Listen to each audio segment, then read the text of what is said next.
một bóng ma mới vừa trỗi dậy dưới đáy biển Nhật Bản. Taigei, lốt tàu ngầm 29SS, không chọn AIP như phần còn lại của thế giới. Tokyo quay về động cơ diesel điện, kết hợp pin lithium-ion, thứ công nghệ từng tạo nên cuộc cách mạng trong điện thoại, xe hơi và giờ là chiến tranh. Quyết định táo bạo ấy khiến cả Mỹ và Nga phải dừng lại quan sát. Bởi chỉ cần một sai sót nhỏ, pin lithium-ion có thể biến con tàu thành địa ngục rực lửa giữa lòng đại dương. Nhưng người Nhật đã tính trước mọi thứ.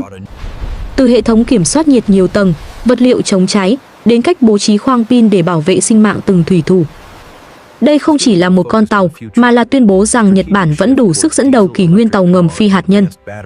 Nếu bạn yêu thích những câu chuyện như thế này, hãy nhấn đăng ký kênh Hồ sơ Quân giới để không bỏ lỡ hành trình tiếp theo.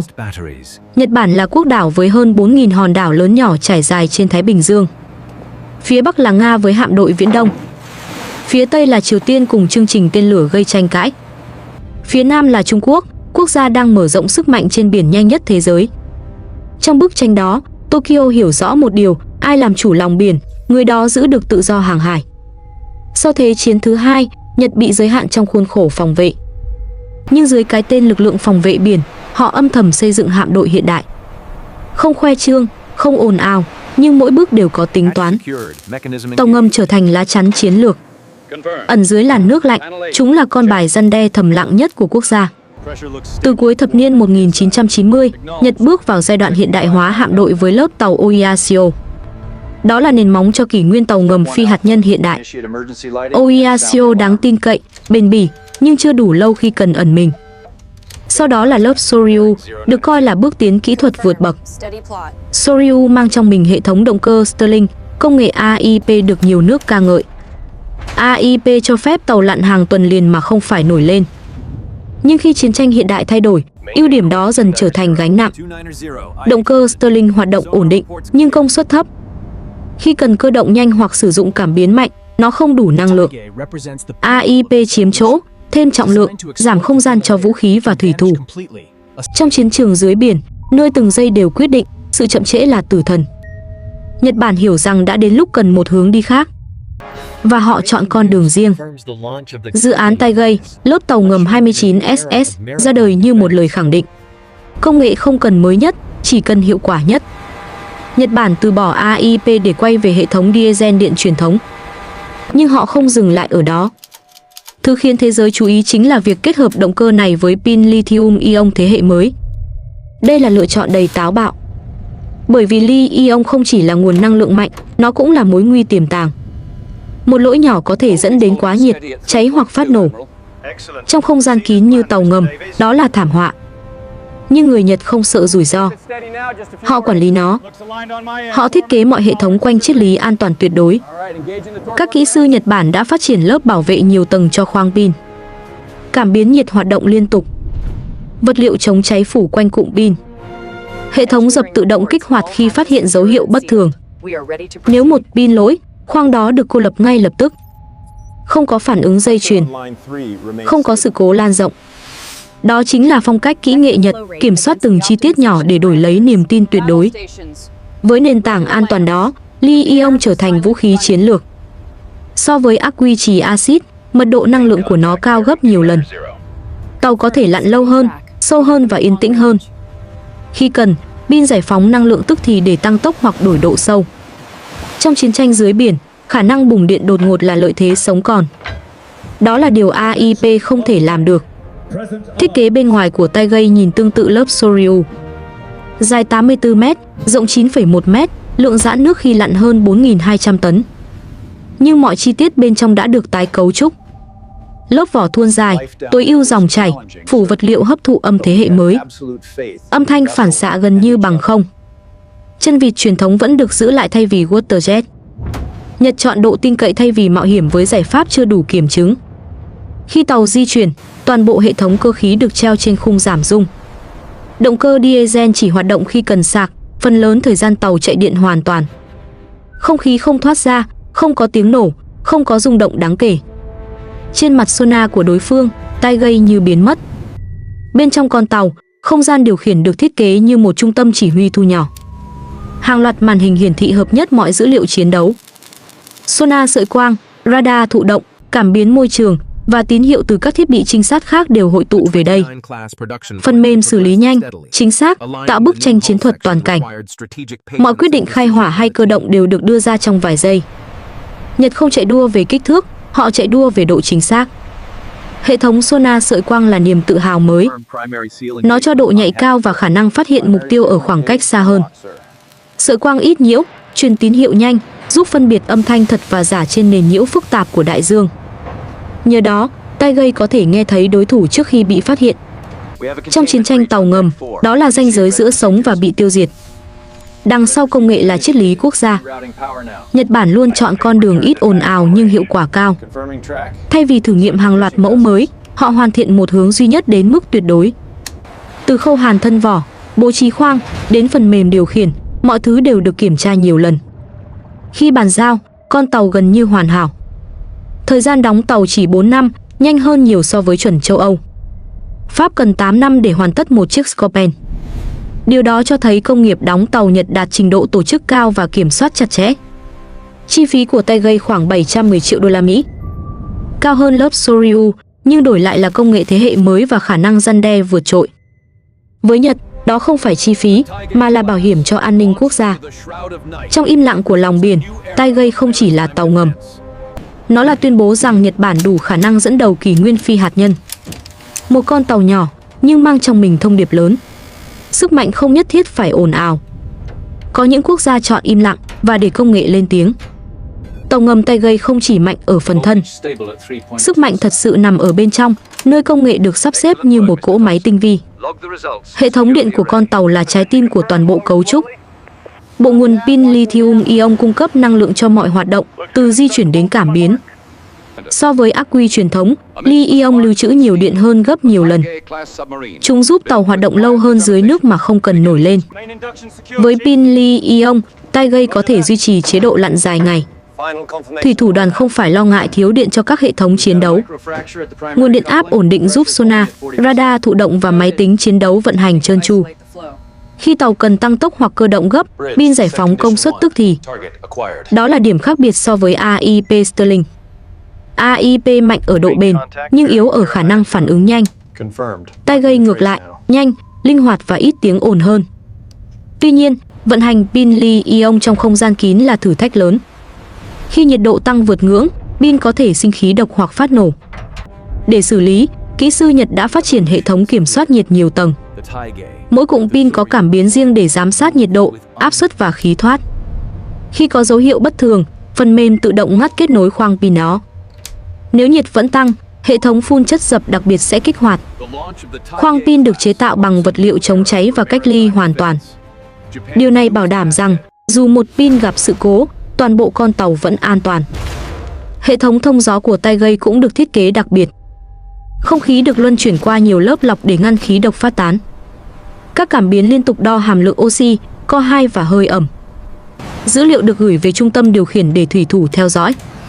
Đây là minh chứng cho tư duy kỹ thuật kiểu Nhật, mọi chi tiết đều có lý do tồn tại. Không gian vận hành trong tàu ngầm luôn chật hẹp. Nhưng tay gây được thiết kế tối ưu cho sự tiện nghi và hiệu suất. Khu vực điều khiển trung tâm bố trí theo nguyên tắc đối xứng. Màn hình hiển thị dùng công nghệ LCD độ phân giải cao, giảm phản chiếu. Các nút bấm và công tắc được thay bằng màn cảm ứng chống nước. Tất cả đều được mã hóa để tránh thao tác nhầm. Khi chuyển sang chế độ chiến đấu, đèn chiếu đổi sang tông đỏ, giảm chói và bảo vệ thị giác. Trái tim của hệ thống chiến đấu là bộ máy xử lý dữ liệu trung tâm. Máy tính này liên kết tất cả cảm biến trên tàu thành một mạng duy nhất. Sonar sợi quang, radar thụ động, camera quang học và hệ thống đối kháng điện tử hoạt động đồng bộ.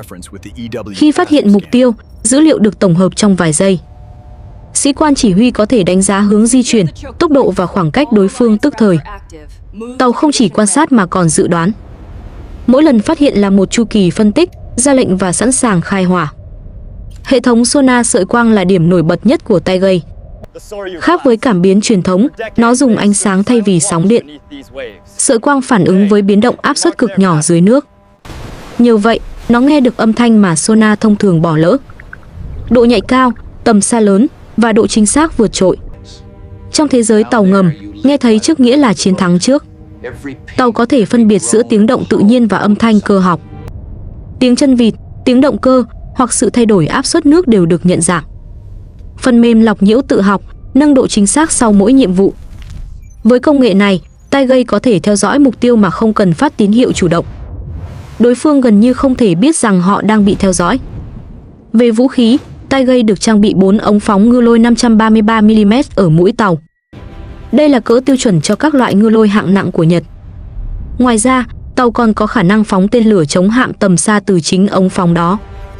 Tên lửa Harpoon của Mỹ là ví dụ điển hình. Với tầm bắn hơn 200 km, nó cho phép tay gây tấn công tàu mặt nước mà không cần rời vị trí an toàn. Khi ở chế độ ẩn, tàu có thể phóng, rút và biến mất trước khi đối phương phản ứng. Hệ thống mồi bẫy và đối kháng điện tử cũng được nâng cấp. Khi phát hiện ngư lôi đối phương, tàu phóng mồi âm thanh giả để đánh lạc hướng. Một số mồi còn có khả năng di chuyển, mô phỏng tín hiệu thật. Khi đối thủ truy đuổi, ngư lôi mất hướng và tự hủy. Tàu ngầm tránh được nguy hiểm mà không cần đối đầu. Đó là triết lý phòng thủ chủ động, sống sót bằng trí tuệ, không phải bằng may mắn. Độ ồn là thước đo sống còn của tàu ngầm. Tay gây được đánh giá có mức tiếng ồn ngang với tàu ngầm hạt nhân thế hệ mới.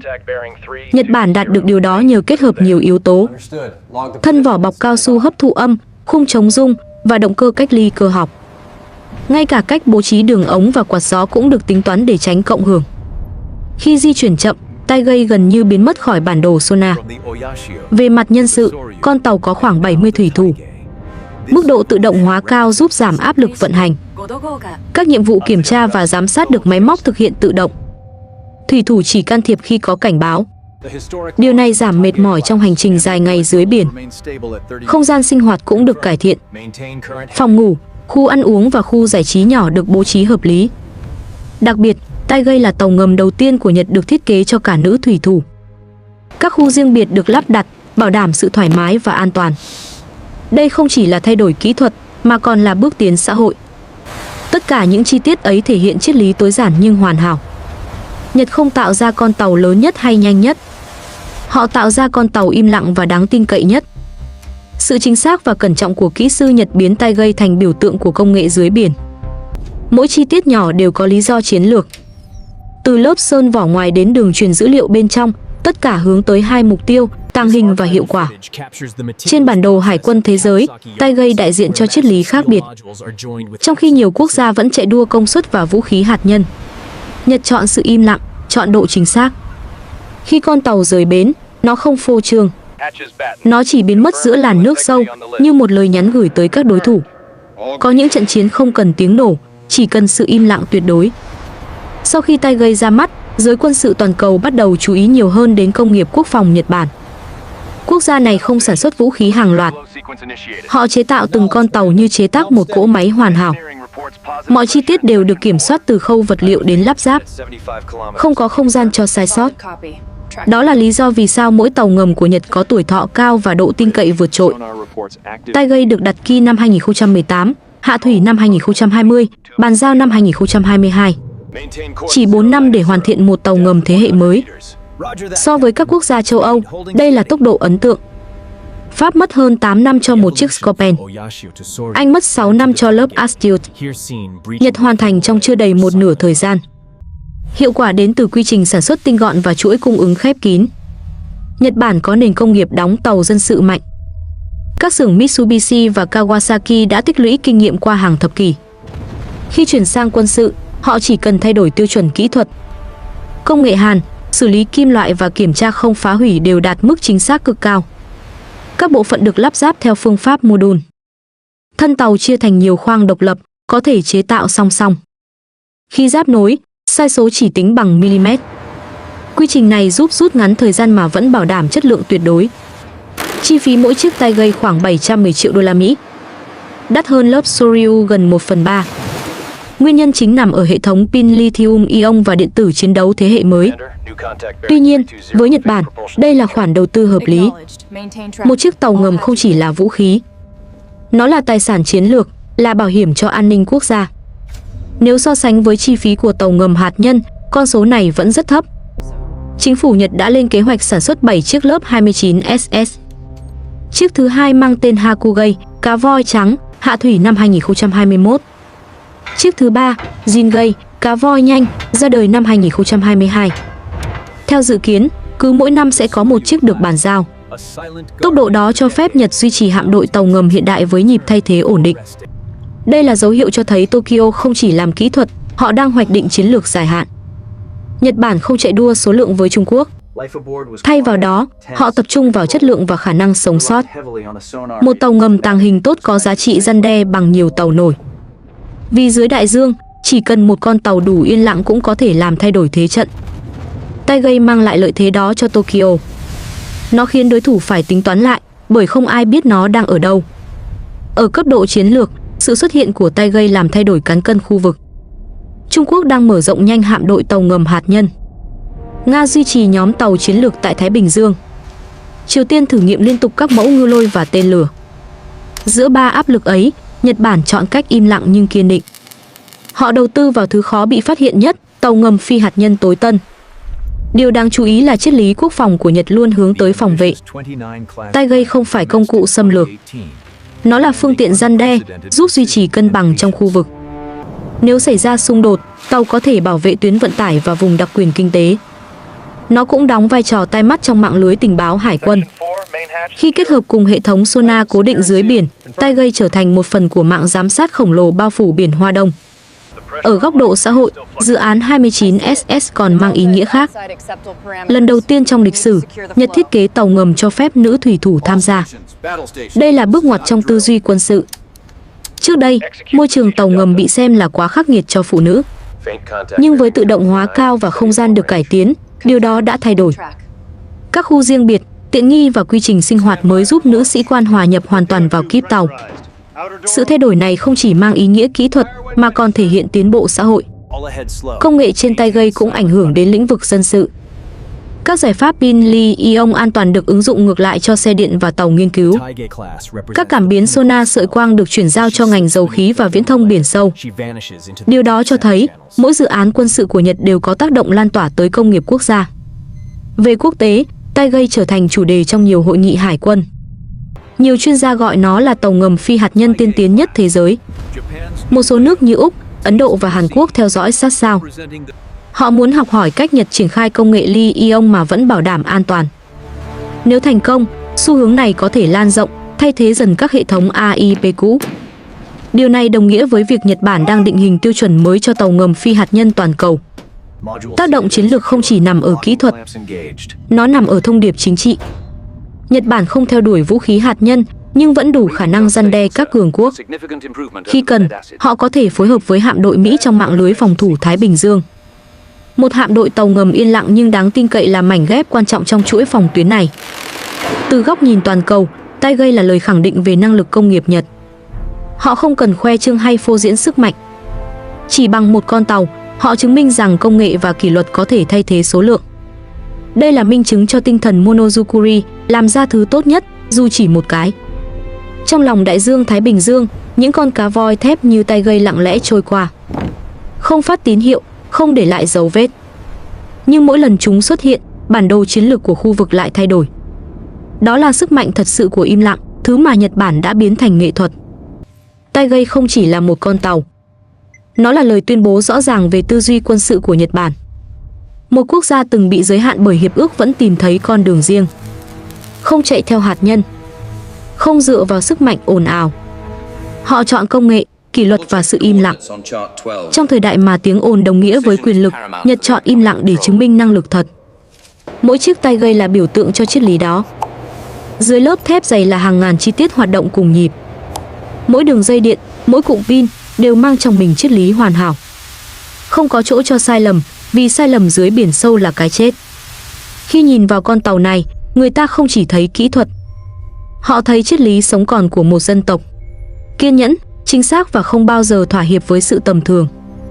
Trong môi trường Thái Bình Dương căng thẳng, đó là điều cần thiết hơn bao giờ hết. Taigei không phải vũ khí tấn công, mà là lá chắn bảo vệ an ninh quốc gia. Nó giúp Nhật duy trì thế cân bằng mong manh giữa các cường quốc. Sự lựa chọn pin lithium-ion của Nhật có thể mở ra một kỷ nguyên mới. Thế giới từng xem AIP là tương lai. Nhưng Taigei chứng minh rằng diesel điện kết hợp công nghệ pin vẫn đủ mạnh, đủ bền và đủ an toàn. Nếu chiến lược này thành công, Nhật sẽ định hình lại toàn bộ hướng phát triển tàu ngầm phi hạt nhân. Một bước đi im lặng, nhưng tác động sẽ lan xa. Điều làm nên sức mạnh của tay gây không nằm ở tốc độ hay hỏa lực. Nó nằm ở khả năng ẩn mình, chờ đợi và ra đòn đúng lúc. Đó là phong cách chiến lược đặc trưng của Nhật Bản. Không cần ồn ào, chỉ cần hiệu quả. Mỗi khi một chiếc tay gây rời cảng, đối thủ sẽ phải tự hỏi nó đang ở đâu và khi nào sẽ xuất hiện. Dự án 29SS là sự kết hợp giữa trí tuệ, kỷ luật và tầm nhìn. Nó đưa Nhật trở lại vị trí dẫn đầu trong lĩnh vực tàu ngầm phi hạt nhân. Và quan trọng hơn, nó chứng minh rằng trong kỷ nguyên công nghệ, sức mạnh không chỉ đến từ vũ khí hạt nhân mà đến từ tư duy khác biệt. Nếu bạn quan tâm đến những câu chuyện như thế này, những bí mật quân sự, những cuộc chạy đua công nghệ, hãy nhấn đăng ký kênh Hồ sơ Quân giới ngay hôm nay. Mỗi tuần, chúng tôi sẽ mang đến cho bạn những phân tích sâu sắc nhất về sức mạnh quân sự, chiến lược và những con người đứng sau các cỗ máy chiến tranh. Bởi vì đằng sau mỗi loại vũ khí luôn là một triết lý sinh tồn của cả một quốc gia. As the sun sets on this patrol, we look to the horizon. A quiet pride in what